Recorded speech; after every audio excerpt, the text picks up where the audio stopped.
मुंबई पाठोपाठ आता ठाण्यामध्ये देखील मागणी होते.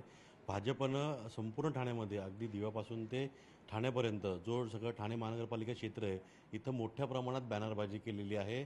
शीळ ते वडवली, भाजप वाढवली, त्याच पद्धतीनं 28 जे नगरसेवक निवडून आलेले आहेत, या सर्वांचे फोटो लावून भाजपचा स्ट्राईक रेट हा 100 आहे, हे दाखवण्याचा भाजपनं प्रयत्न केला आहे.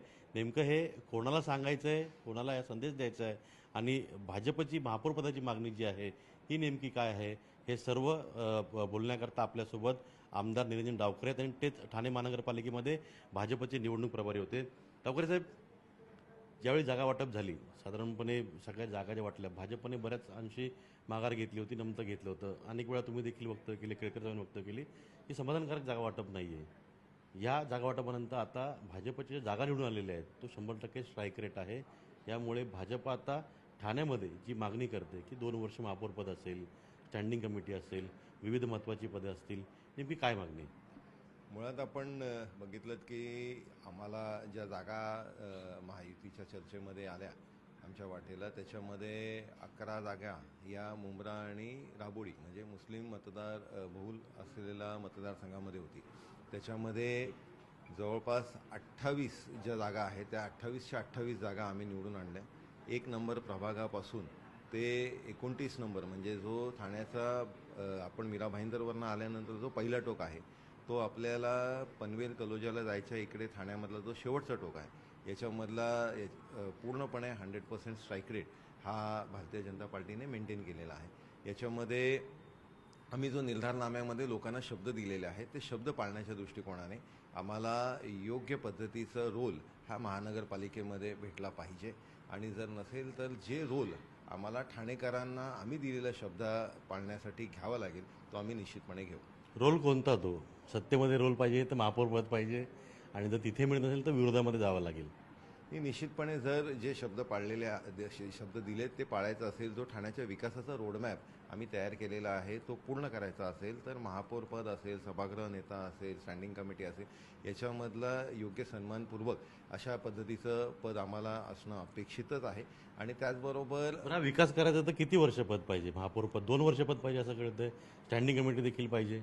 मुळात नगरसेवकांशी ज्यावेळेस आम्ही चर्चा करतो त्यावेळेस कुठलीही गोष्ट करायला आहे ना त्याला एक साधारणपणे 1 वर्ष तर सगळं समजून घ्यायला लागतं आणि त्याच्यामुळे 2 वर्ष तरी किमान हा 2.5 वर्षाचा कार्यकाळ त्या व्यक्तीला असलाच पाहिजे जो तो व्यक्ती त्या पदावरती बसलेला आहे.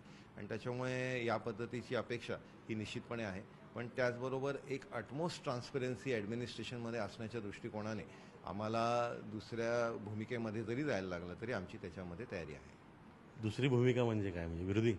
नाही, याच्यामध्ये महानगरपालिकेमध्ये ठाणेकर जे आहेत, ठाणेकरांच्या हितासाठी ज्या कुठल्या भूमिकेमध्ये आम्हाला जावं लागलं आम्ही त्याची पूर्ण तयारी ठेवलेली आहे. बरं, बॅनर लावले जातात बऱ्याच ठिकाणी. शेळ ते वडवली, भाजप वाढवली आणि टेंबी नाक्याच्या परिसरात देखील बॅनर लावलेला आहे. त्यानंतर ज्ञानसाधना कॉलेज म्हणजे एकनाथ शिंदेंचं घर आहे तिथे देखील त्या परिसरात बॅनर लावलेला आहे. नेमका संदेश कोणाला द्यायचा आहे? ठाण्यात भाजपची ताकद वाढली. मुळात हा संदेश खरं तर भारतीय जनता पार्टीच्या कार्यकर्त्याचा आहे आणि भारतीय जनता पार्टीच्या कार्यकर्त्याच्या मनातली जी भावना आहे ती व्यक्त करण्यासाठी हे बॅनर लावलेत. कोणाला त्याच्यामध्ये चिमटे काढण्यासाठी किंवा कोणाला टोमणे मारण्यासाठी नाही. आमची भूमिका ही नेहमीच सकारात्मक असते आणि त्याच्यामुळे सकारात्मक भूमिकेमध्ये भारतीय जनता पार्टीच्या कार्यकर्त्याचा जी भावना आहे, कारण एक तुम्ही जर बघितलं मगाशी मी सांगितल्याप्रमाणे 1 नंबर प्रभाग ते 29 नंबर प्रभाग म्हणजे ठाण्याचे दोन्ही टोकपर्यंत आज कमळ फुललेलं आहे. जागा वाटपामध्ये असमाधानी होता.